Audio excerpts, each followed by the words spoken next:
Hi everyone, welcome back. കഴിഞ്ഞ ദിവസം anchor Meenakshi ഫേസ്ബുക്കിലിട്ട ഒരു പോസ്റ്റാണ് ഇപ്പോൾ ട്രെൻഡിങ് ആയിക്കൊണ്ടിരിക്കുന്നത്. അതിൽ കഴിഞ്ഞ ദിവസം നടന്ന ക്രിക്കറ്റ് മാച്ചിനെ കുറിച്ചായിരുന്നു. ക്രിക്കറ്റ് മാമാങ്കങ്ങൾ നടന്നാൽ നമുക്കെന്താ ഗുണം? കളിച്ചവർക്ക് കാശ് കിട്ടും എന്നല്ലാതെ ഇന്നലത്തെ ക്രിക്കറ്റ് ജയവുമായി ബന്ധപ്പെട്ട പോസ്റ്റിന് താഴെ വന്ന ഒരു കമന്റിന്റെ ഉള്ളടക്കമാണിത്. ഇന്നലെ ഇന്ത്യയിൽ ജിയോ ഹോട്ട്സ്റ്റാറിൽ ഒരു സമയം ഈ കളി കണ്ടിട്ടുള്ളത് 75 കോടിയോളമാണ്. അതായത് ജിയോ ഹോട്ട്സ്റ്റാർ അത് വെറുതെ അല്ല, പണം വാങ്ങി തന്നെയാണ് കാണിച്ചിരുന്നത്. പിന്നെ അതിൽ വന്നിരുന്ന പരസ്യങ്ങളുടെ വരുമാനം. മറ്റൊന്ന്, ഇന്ത്യയിൽ നിന്ന് മറ്റ് രാജ്യങ്ങളിലേക്ക് അതിൻ്റെ സംപ്രേഷണാവകാശം വൻ തുകയ്ക്ക് തന്നെയാണ് വിറ്റിട്ടുണ്ടാവുക. ചുരുക്കത്തിൽ ബില്യൺ കണക്കിന് കച്ചവടം ഇന്ത്യക്കകത്ത് മാത്രമല്ല പുറത്തു നിന്നും ഈ ക്രിക്കറ്റ് മാമാങ്കം വഴി പണം ഇന്ത്യയിലെത്തിയിട്ടുണ്ട്.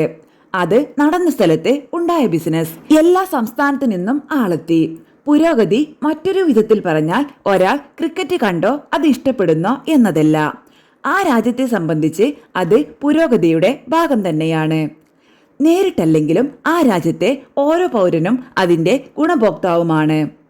കുറച്ചുകൂടി വിശദമാക്കിയാൽ നമുക്ക് ചുറ്റുമുള്ള ഉത്സവങ്ങളും പെരുന്നാളുകളുമൊക്കെ നമുക്ക് തരുന്നത് മാനസിക ഉല്ലാസങ്ങൾ മാത്രമല്ല, ആ നാട്ടിലെ സാമ്പത്തിക നില ഒന്ന് മെച്ചപ്പെടുത്തുക കൂടിയാണ് ചെയ്യുക. പലരും ബിസിനസ് സ്ഥാപനങ്ങൾ പുതുക്കുന്നതും സ്റ്റോക്ക് എത്തിക്കുന്നതുമൊക്കെ പെരുന്നാൾ ഉത്സവകാലങ്ങളിലാണ് താനും.